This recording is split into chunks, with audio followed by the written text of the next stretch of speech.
a lot of you are young enough in here that you are going to live through this time where it will seem normal to you to have an implantable. Now, right now, if somebody implants something beneath their skin, that's a big deal. Like we're shocked, and we can't believe somebody would do that. But you have to understand, we're moving into a time where implantables will become very normal. In fact, one thing that will happen not too distant future, you're going to have schools, and you'll have classes for the augmented kids and classes for the unaugmented kids. And the classes for the augmented kids will be for the kids that have a brain-computer interface, right, that have a retinal projection, right? They've been augmented so that they can just think about a question and the answer flies in their vision.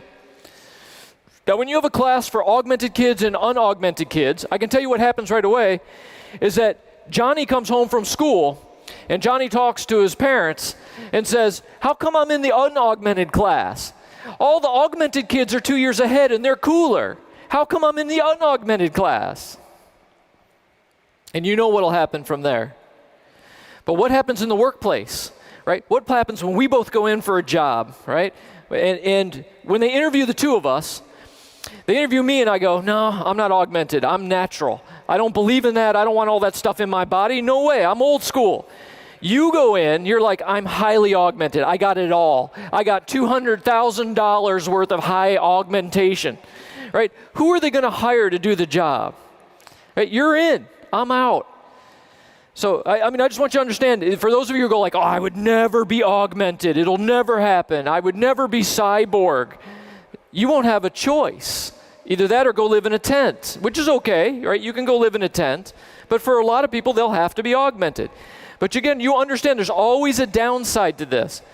Right? If you're augmented and you have devices, right, that have been put underneath your skin because you have an implantable, I mean, you talk about now being tracked, like everything that you do being tracked and observed. It's going to be amazingly dangerous, and the whole concept of privacy is just going to be out the door at that point. This is the world we're moving into. And again, when we talk about data, think about the data coming off these devices, right? Because traditional PII, traditional personal information, it was a lot just, what's your name, where did you live, all that kind of thing. But when you talk about the quantified self, that's what we call, when you have wearables, it's called the quantified self. You're grabbing huge amounts of data off somebody's body, right? You're moving into a world where there's a massive amount of data and records that are being trafficked digitally through the air. All right? I shouldn't have to tell you, right, the problems that happen with that.